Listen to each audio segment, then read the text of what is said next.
तो आज के लेक्चर में हम लोग क्या देखने वाले हैं। आज का जो हमारा होगा उसके अंदर हम लोग मोलैलिटी के बारे में बात करेंगे और ग्राम इक्विवेलेंट के बारे में बात करेंगे। उसके बाद में हम आपको नॉर्मेलिटी के बारे में बताएंगे। आज हमारे ये 3 कॉन्सेंट्रेशन टर्म्स हैं, एक एक करके डिस्कस करेंगे हम लोग। तो हमारा क्या है, आज का पहला होगा मोलैलिटी होगा। आवाज़ क्लियर है तो कमेंट करें और प्रॉपर दिख रहा है तो वो भी कमेंट कर दें। हम स्टार्ट करें। मोलैलिटी मोलैलिटी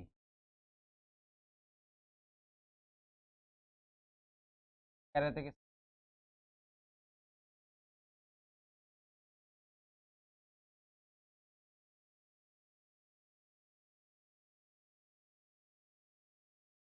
आपसे लिख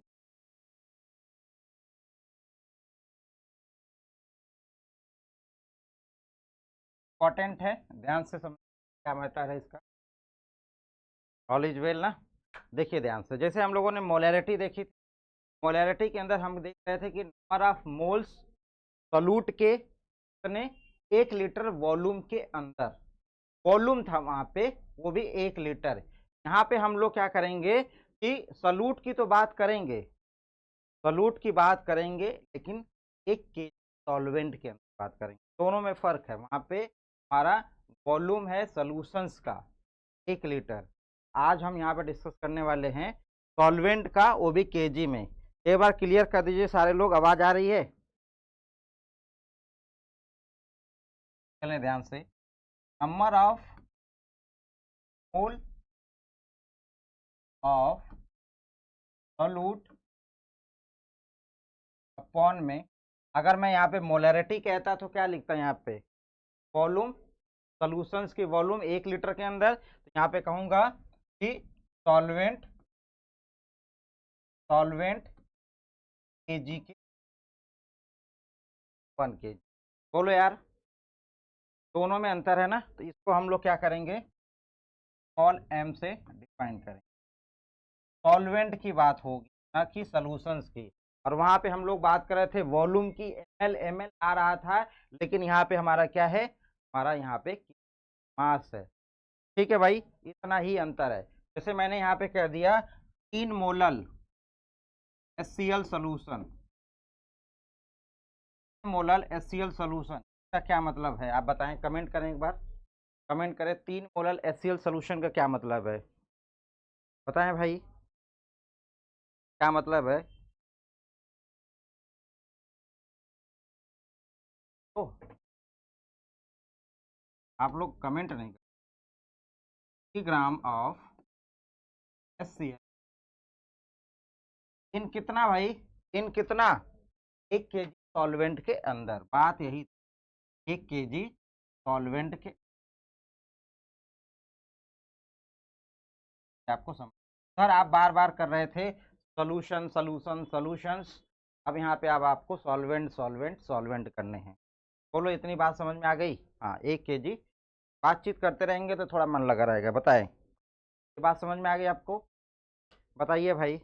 मैं आपसे कह दूं कि 20 gram of NaOH solution, 20 gram NaOH, या तो आप 1000 ग्राम कर लीजिए या फिर 1 कह लीजिए, आपके ऊपर। ठीक है, एक सवाल हम आपको देते हैं, बहुत छोटा सा सवाल है। 20 ग्राम ऑफ OH 100 ग्राम, चलिए बताइए रिलेटिव, रिलेटिव जवाब दीजिए फटाक से। बहुत छोटे से सवाल से शुरू कर रहे हैं।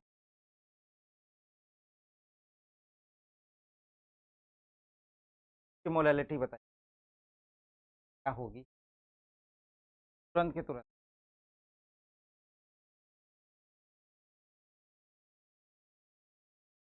बता देते हैं, आप थोड़ा सा स्लो हैं, आपको बता दें। तो बच्चे को आता है वो वीडियो को क्या करेंगे, बढ़ा कर देखें 1.5 या 2 हिसाब से चल रहा हूँ, बहुत बेसिक बच्चे के लिए। अगर आपको आता है ना तो आप वीडियो स्पीड बढ़ा लीजिएगा। ठीक है, तो आप यहाँ पे देख रहे हो क्या, आपके पास में 20 ग्राम है, क्या सोलूट है। आपने देखा कि सोलूट आपका कितना है, 20 ग्राम, ठीक है। और यहाँ पे आपका 100 ग्राम क्या है, सोलूशन है। देखिए ध्यान से, यहाँ पे सोलूशन है, जबकि आपको चाहिए सॉल्वेंट कितना, 100 ग्राम दिया गया है ना। यहाँ पे मैं लिखता चलूँगा, विलेय और विलायक मुझे लिखना पड़ेगा, बच्चे हमारा सर खा रहे थे। ये हो गया आपका, ये विलेयन हो गया। मेरे भाई एक बात बताना, अब आपको चाहिए विलायक, तो आपको पता है ना विलेयन हमारा जो होता है वो क्या होता है, विलेय और विलायक का योग होता है। विलेय और विलायक का योग होता है मेरे भाई। आपको चाहिए क्या, मोलैलिटी के लिए विलायक चाहिए, तो आपने विलेयन कितना लिया है, 100, और विलेय आपका कितना है, 20, 10 आपका कितना हो जाएगा विलायक। आपने देखा कि विलायक आपकी जो सॉल्वेंट है वो कितना आ गई, सॉल्वेंट आपका ग्राम आ गया। आपको हमेशा वो सोल्यूशन गिवन होगा, सोल्यूशन सोल्यूशन से आपको निकालना पड़ेगा सॉल्वेंट, है ना। तो आपने यहाँ पे क्या निकाल लिया, सॉल्वेंट इन ग्राम आ गया। अब आप आराम से आगे फाइंड आउट कर सकते हैं। आपके पास में मोल्स हैं, मोल्स का मतलब क्या होता है, मास अपॉन में मोलर मास, और इनटू आपका क्या है, सॉल्वेंट इन, सॉल्वेंट इन, क्या आपका फॉर्मूला है ना। क्या आपका फॉर्मूला है, मास आपका ये द्रव्यमान, आपका मोलर, परमाणु भार भी कहते हैं। मास हमारा कितना दे रखा है, 20, और मास अन्य कितना हो जाएगा, देखो अन्य का ऑक्सीजन कितना हो गया 16, और हाइड्रोजन कितना हो गया 1, हमारा कितना 40, मोलर मास हमारा हो गया 40, तो यहाँ पे लिख दी। और एक सॉल्वेंट है कितना 80 ग्राम, तो 1000 का हम क्या हमारा आ जाएगा 500, 10/8, 8×6 = 40, 8×2 = 17, ऐसे कुछ।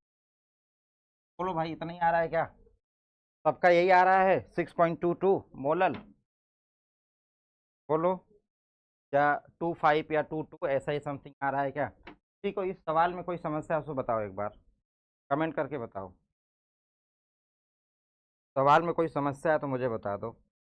आपको सॉल्यूशन दिया था तो आपको सबसे पहले सॉल्वेंट निकालना था, क्लियर एकदम, बिल्कुल एकदम क्लियर होना चाहिए, क्योंकि सॉल्यूशन दिया हुआ है, आपके पास में सॉल्यूट है, आपने तुरंत क्या कर लिया, सॉल्वेंट निकाल लिया। आपके पास में फॉर्मूला है, मोलर मास आपको निकालना आना चाहिए, आप तुरंत वैल्यू पुटअप करके निकाल लोगे।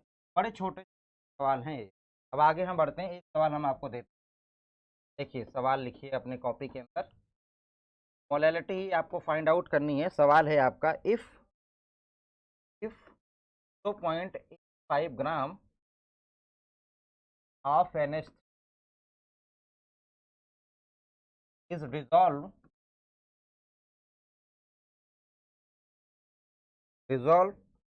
at L of solution, 8 ml of solution, find molality if density दिया हुआ है, पर आपको डेंसिटी कितना है 1.2 पर ml। देखिए ध्यान से, अध्ययन के बच्चे हैं मैं ट्रांसलेट कर दे रहा हूँ, आप एक बार ध्यान से देखें, बाकी आप लोग करते रहिएगा। कह रहा है कि यदि आपको 2.85 ग्राम क्या दिया हुआ है, NH3, और इसको डिजोल्व किया है, खुला गया है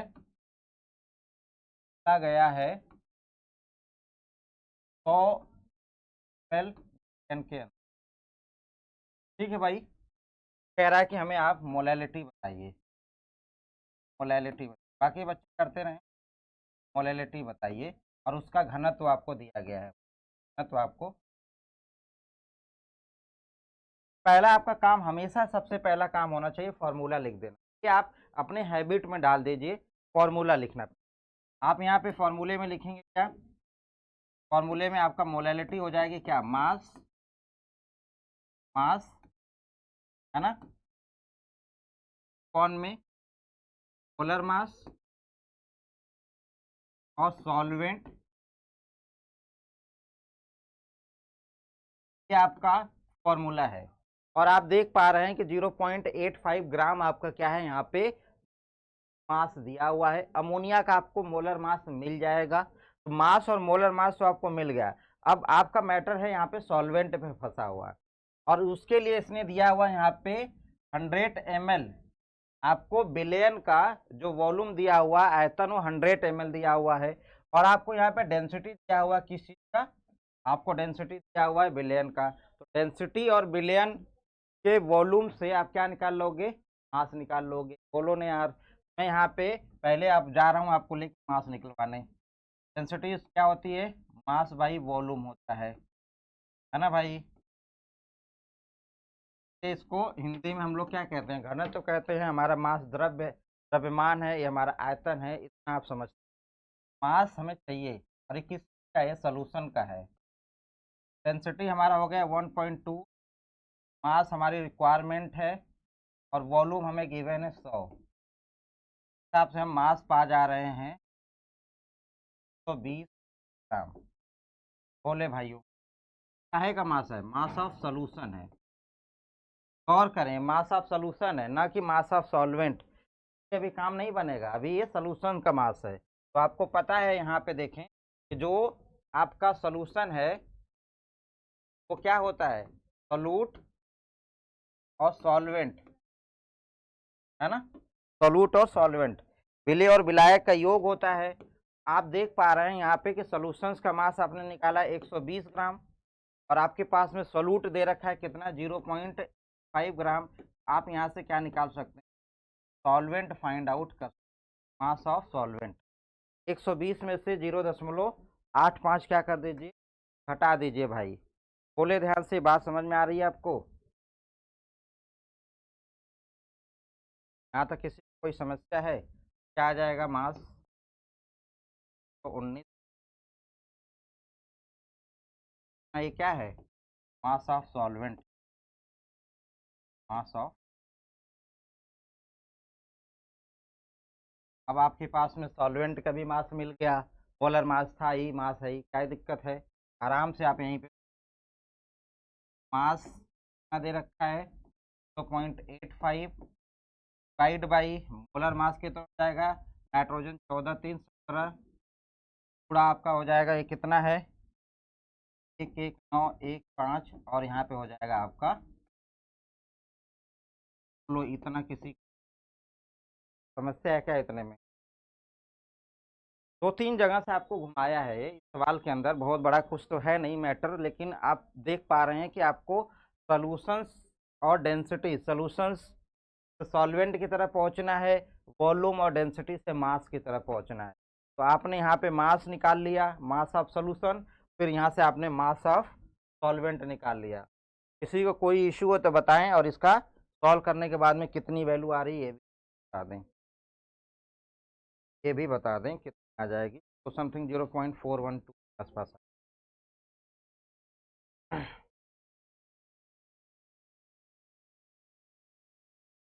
ऐसे ही किसी को समस्या है क्या,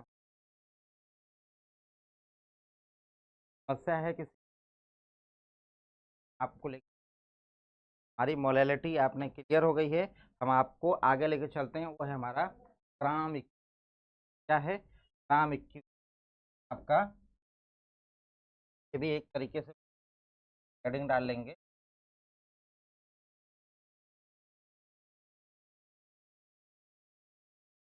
LM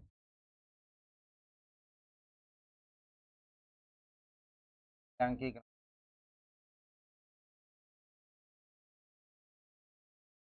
टंकी भार बोलते हैं, टंकी भार भी कहते हैं।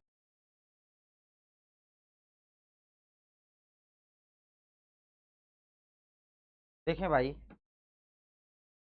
क्या होता है, जैसे आपके पास में मोल्स होता है ना, मोल्स होता है, मोल्स बाई आप वॉल्यूम लिखते हैं, मोल्स बाई मोल है divide by volume, n by V आपकी क्या होती थी, क्या होती क्लैरिटी।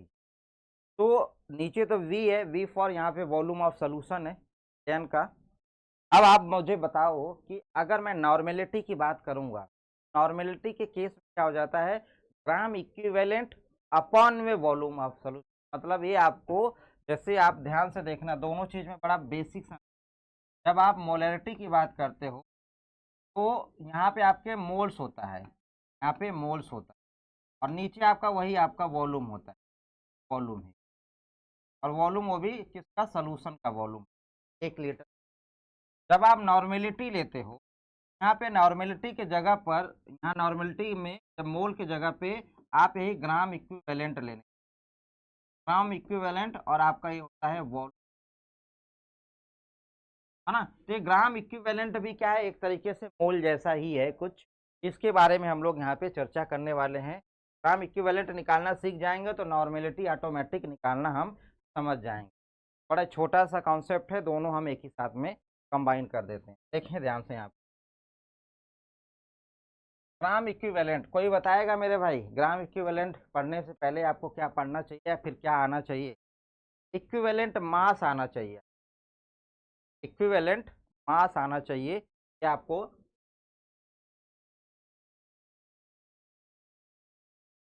इक्विवेलेंट मास सबसे पहले, इक्विवेलेंट मास,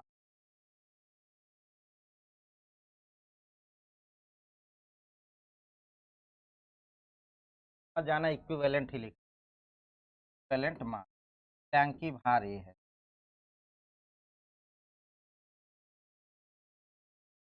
मास निकालने के आपको क्या करना पड़ेगा भाई, तो आपका मोलर मास है, मोलर मास है, मोलर मास को आपको क्या करना पड़ेगा, डिवाइड बाई एक्स करना, डिवाइड बाई एक्स करना। ये एक्स क्या है, अब आप हमें बताओ एक्स क्या है। ये एक्स जो है आपका, ये बैलेंस, बैलेंस को कहीं कहीं आप लोग एन फैक्टर, एक्स क्या है, आपको मान लीजिए NaOH का इक्विवेलेंट मास पूछ दे, तो हार पूछ, तो NaOH का क्या है आपके पास में, मोलर मास है 40, डिवाइड बाई एक्स। एक्स आपके क्या है कि वो कितना OH माइनस डोनेट कर सकता है, वही उसका H होगा।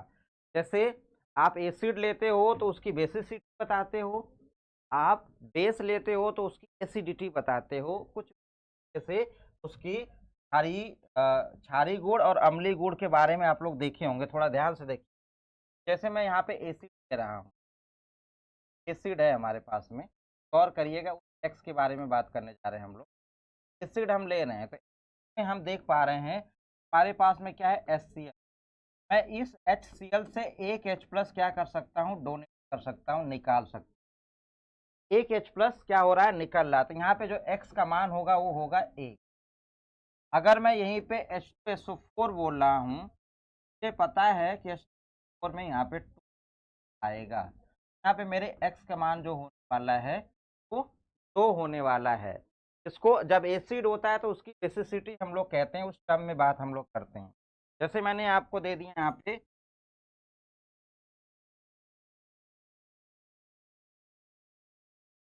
ये दे दिया तो आर्थोफॉस्फोरिक एसिड दे, आर्थोफॉस्फोरिक एसिड दे, आप देख पा रहे हैं कि यहाँ से एक H निकलेगा, यहाँ से एक H निकलेगा और यहाँ से एक निकलेगा। यहाँ से H निकलने की जो मतलब O और H के साथ में कनेक्ट है तो आसानी से H निकाल देगा, ये भी आसानी से निकाल देगा, ये भी आसानी से निकाल देगा। तो आप यहाँ पे देख पा रहे हैं X का मान इसके लिए क्या है, 3। यहाँ पे जब आर्थोफॉस्फोरिक होगा तो X का मान आपको रखना पड़ेगा। जैसे आपने यहाँ पे लिख लिया H3PO, आपने H2 बना देते हैं, बना दूं, आपके पास में हो गया H।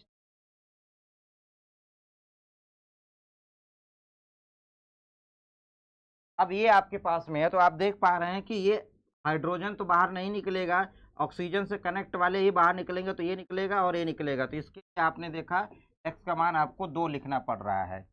मान लीजिए ऐसे ही इस तरीके से अगर आपको एक और यहाँ पे हाइड्रोजन लगा दिया गया, मान लीजिए किया गया, बेसिकली क्या है कि कितना H+ आप दे सकते हैं, बस यही। और H यहाँ से एक H निकलेगा, तो एक H यहाँ से निकलेगा, वह X 1 हुआ, 1 हुआ। बात यही है कि आपसे पूछे HCl का, H2SO4 का, तो आप देख लोगे कि एक है कि दो है कि, आप देखें यहाँ पे ध्यान से, टैंकी बाहर में अगर HCl का निकाल रहा हूँ, मैं HCl का निकाल रहा हूँ, है ना, तो HCl का निकाल रहा हूँ, अगर मैं इक्विवेलेंट मास पूरा अच्छे से इक्विवेलेंट मास ऑफ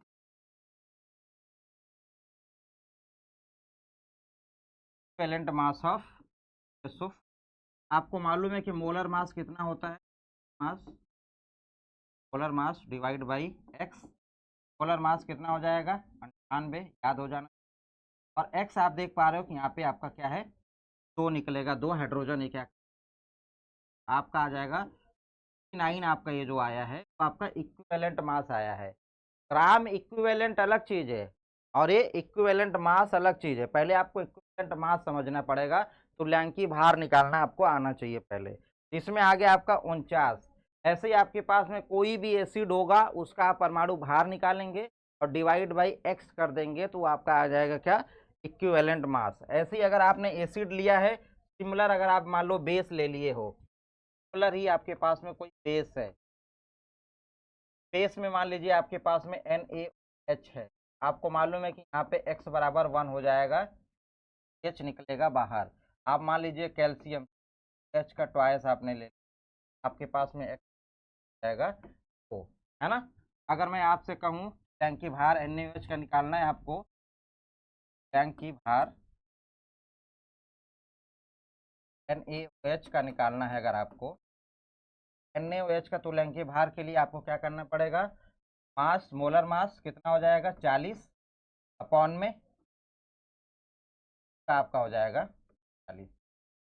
आपको ये आना चाहिए, क्या आना चाहिए, इक्विवेलेंट मास निकालना आना चाहिए, है ना। इक्विवेलेंट मास अगर आप निकाल लोगे तो आप बहुत आसानी से कर लोगे। जैसे मैं यहाँ पे लिख दूँ AlH का थ्रायस, आपको मालूम हो जाना मैंने अब यहाँ पे क्या है, फिर molecular mass divide by x. इतनी बात आपको समझ में आ गई। आप इक्विवेलेंट मास निकाल लेंगे भाई,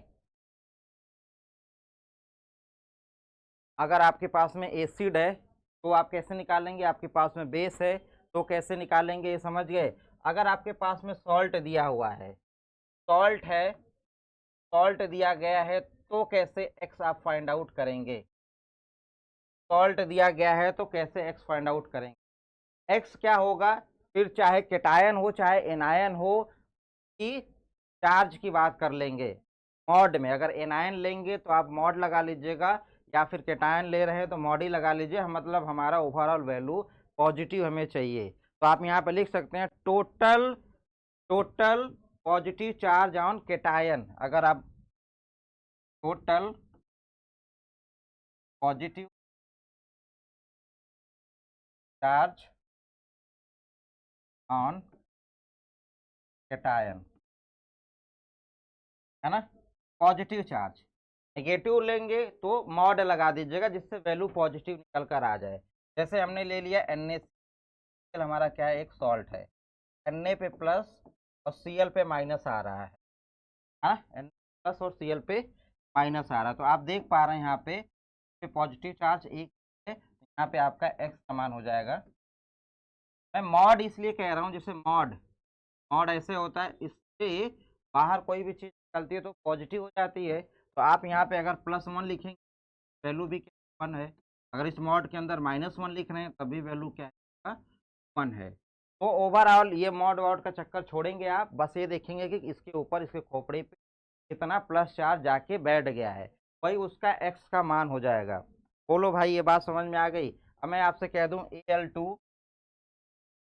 Al2 यहाँ पे 2 सब कुछ। बताओ भाई इसमें आपके कितने एक्स की वैल्यू आ, एक्स की वैल्यू बता।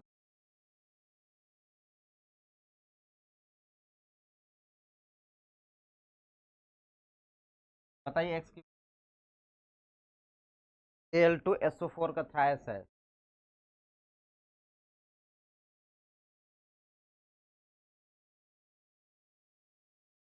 3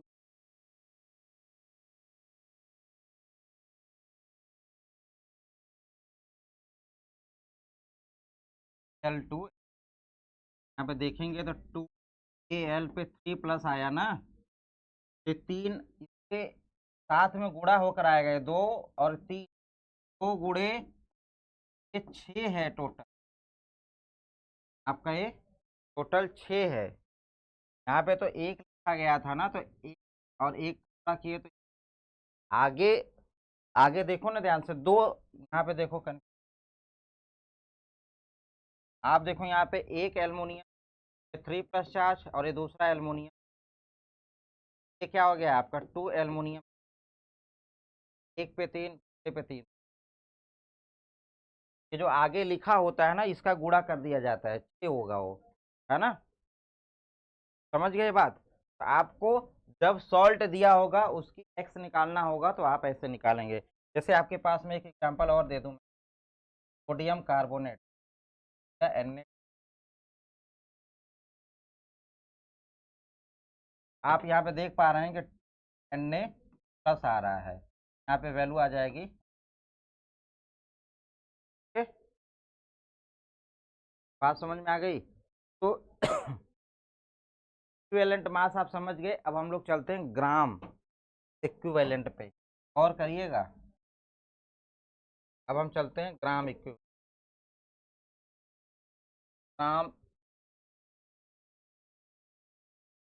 ग्राम इक्विवेलेंट हमारा क्या होता है, मास अपॉन में, मास अपॉन में क्या होगा, अभी आपने क्या निकाला equivalent mass,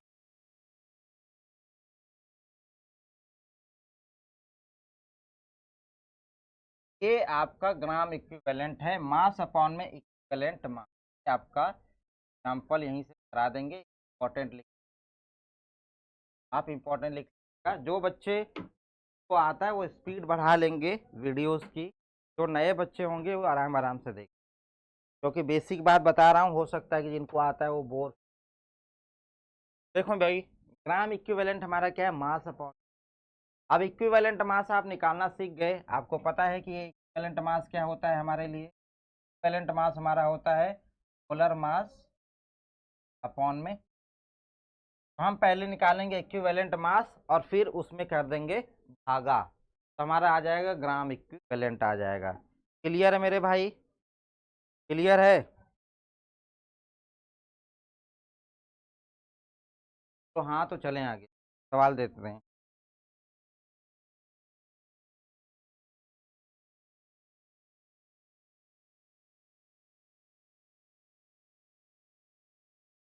find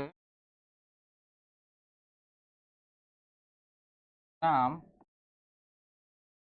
equivalent,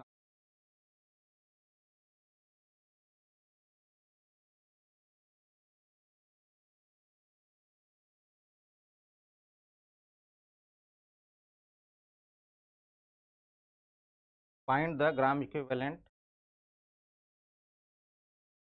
gram equivalent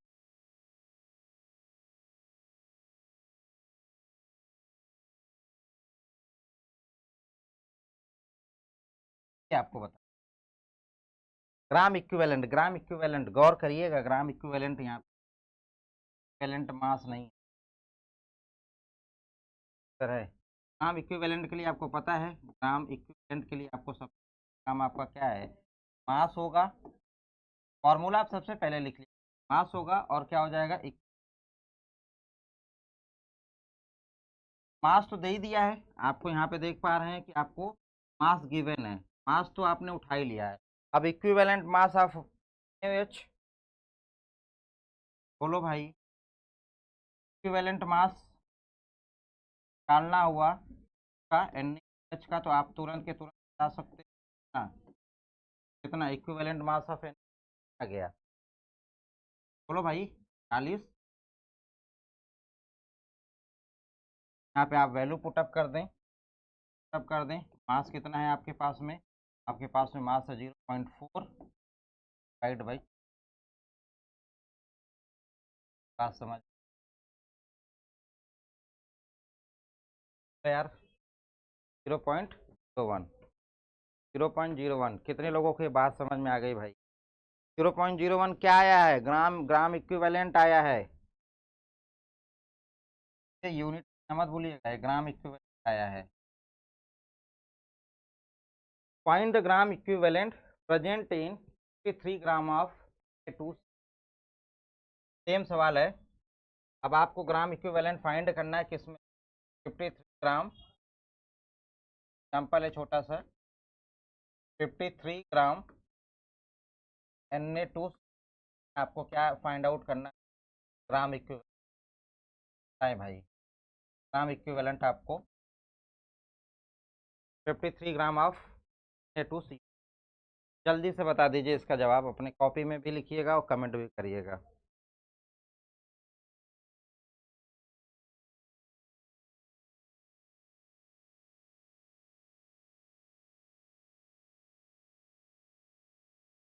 बताएं आप,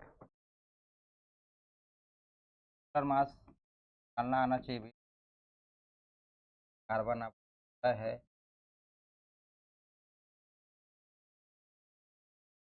वेट कर रहा हूँ बस, आप कमेंट करिए भाई, पढ़ रहे हैं तो कमेंट करेंगे, तब हम अगली वीडियो और अच्छे तरीके से बनाएंगे।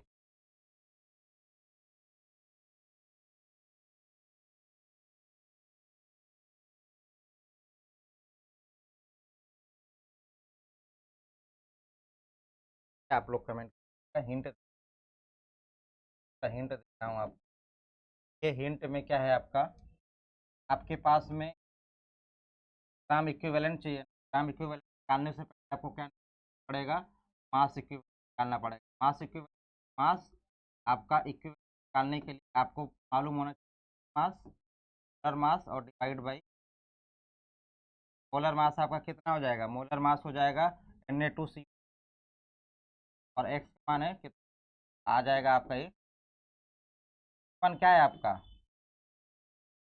मास इक्विवेलेंट मास, इक्विवेलेंट मास अगर इतना आपके पास में है तो आपको मालूम है कि ग्राम इक्विवेलेंट क्या होगा, ग्राम इक्विवेलेंट हो जाएगा मास, मास कितना दिया हुआ 53, और इक्विवेलेंट मास कितना आपने निकाल लिया 53, तो आ गई वैल्यू। सारे लोगों की यही आई थी क्या, 1 ग्राम इक्विवेलेंट, पूरा लिखिएगा,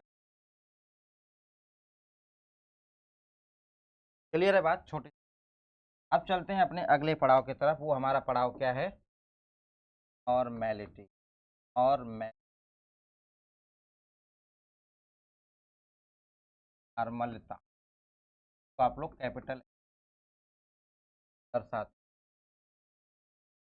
जैसे number of mole of solute which is present in 1 litre solutions के अंदर, वैसे ही आप यहाँ पे बस मोल को रिप्लेस करके कर देंगे क्या, ग्राम इक्विवेलेंट, बस इतना ही फर्क है यहाँ पे, number of gram equivalent present, number of gram equivalent present इन, देखो वहां पे मोल था, मोलैरिटी में क्या था, number of mole of solute, number of mole of solute था, बस यहाँ पे क्या हो जाएगा, number of gram equivalent of solute, दोनों में बस इतना ही अंतर है, सॉल्यूट इन,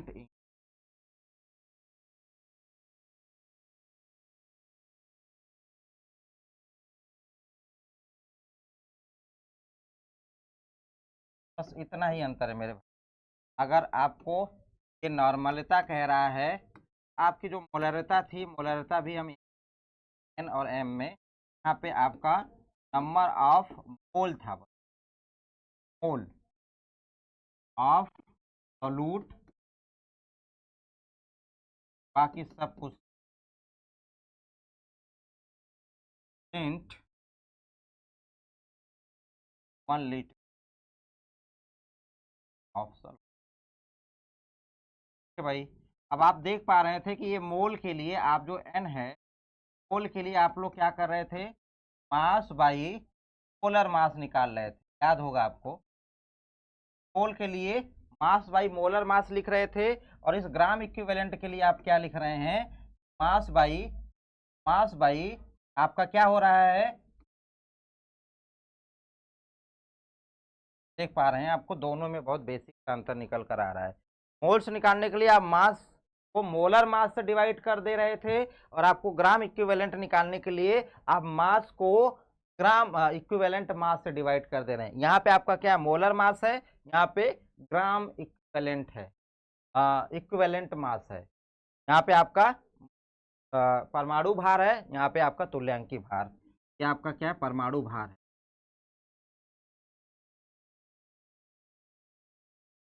आपका क्या मास, मास, मास इक्विवेलेंट मास। बोलो भाई कितने लोगों की बात समझ में आ गई, ये दोनों बातें कितने लोगों को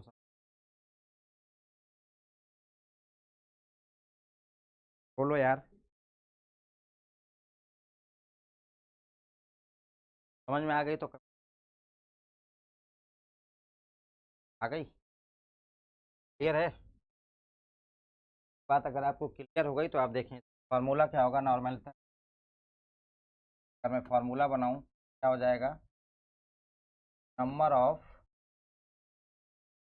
क्या होगा फार्मूला भाई सर, वहाँ पे क्या हो रहा था, पोल हो रहा था, यहाँ पे क्या हो जाएगा, gram equivalent, number of gram equivalent of solute कौन में, number of gram equivalent of solute upon में क्या हो जाएगा, वॉल्यूम। बस वहाँ पे number of moles of solute था, यहाँ पे number of gram equivalent. Clear है बात, इतनी बात है, और भी कहानी बनाने का मन है। ऐसे अगर हम लिखना चाहें तो हम यहाँ पे लिख सकते हैं, ग्राम इक्विवेलेंट को आप लोग क्या लिखते हो, मास अपॉन में इक्विवेलेंट मास वॉल्यूम। बोले भाई जब आप नॉर्मेलिटी मोलैरिटी लिख लें तो साथ में मोलैरिटी भी चिपकाते चले। मोलैरिटी में क्या था, आपका मास था, अपॉन में मोलर मास था, और इनटू आपका आपके है ना, इतना ही फर्क है भाई। इक्विवेलेंट मास, इक्विवेलेंट मास आपको निकालना आना चाहिए। मोलर मास के लिए तो आपके पास में एटम दिया रहेगा, उनका परमाणु भार जोड़ दीजिएगा, है ना, एटम दिया रहेगा, परमाणु भार जोड़ते चले गए, हो गया। लेकिन आपको इक्विवेलेंट मास निकालना हुआ तो आपको मालूम है कि molar mass divide by x करना पड़ेगा, एक स्टेप थोड़ा सा इसमें ज़्यादा है। क्लियर हो गई इतनी बात, क्लियर हो गई तो कहो हाँ, फिर मैं लेके चलूँ आपको आगे। बोलो भाई, एक सवाल और करा देता हूँ, आपकी कहानी हो जाएगी, ग्राम इक्विवेलेंट बाकी फलाना ढिमकाना सब क्लियर हो जाएगा। कंसंट्रेशन टर्म्स से ज़्यादा कुछ नहीं, बस इधर उधर इधर उधर इधर उधर की, ठीक है। तो आप एक सवाल नोट करके कम करें, जैसे उधर समझाया था मोलरिटी में ना, मोलर होगा तो एक लिख दें, यहाँ पे नॉर्मल होगा तो एक हो जाएगा, है ना, बाई मोलर वहाँ पे था दो, तो यहाँ पे बाई नॉर्मल, है ना, आपका semi molar, deci molar, centi molar, तो ऐसे ही आपका यहाँ सब मोलर चेंज होके नॉर्मल हो जाएगा, है ना भाई। डेसी मोलर लिख रहे थे तो क्या लिख रहे थे, 1/10 अपॉन में 1/10, यहाँ पे डेसी नॉर्मल क्या हो जाएगा, एन अपॉन में 10। वहाँ पे जो मोलर मोलर मोलर था, यहाँ पे सब क्या हो जाएगा, नॉर्मल नॉर्मल नॉर्मल हो जाएगा, ठीक है भाई, ठीक, आपको मालूम है 1/10। यहाँ पे एक सवाल है, नोट कर लीजिएगा, सवाल है, नोट करिएगा। कि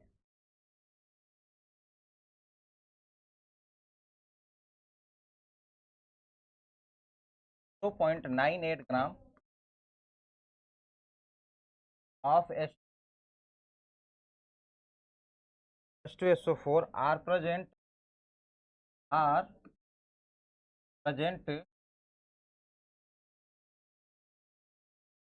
500 ml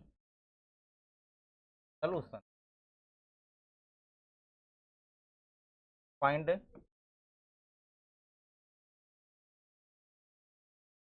बताइए भाई।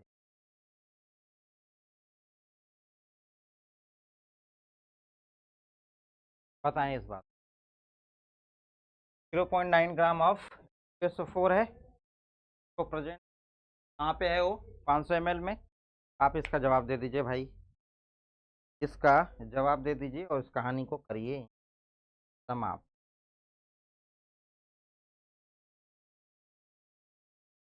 जवाब दे दीजिए।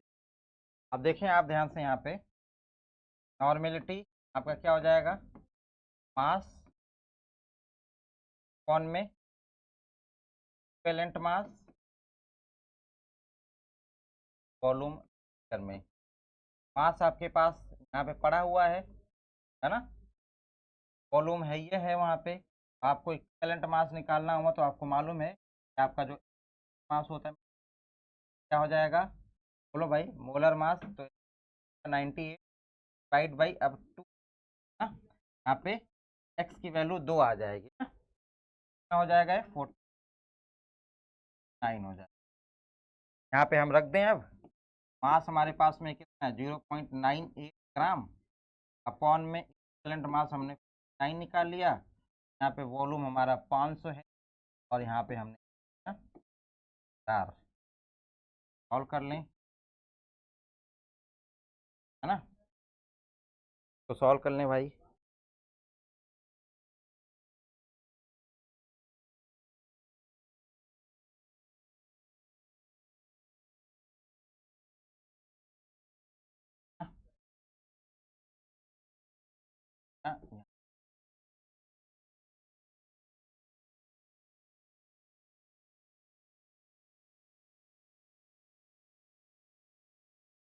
बोलो भाई, क्या आएगा आंसर, सर बता दो क्या आएगा।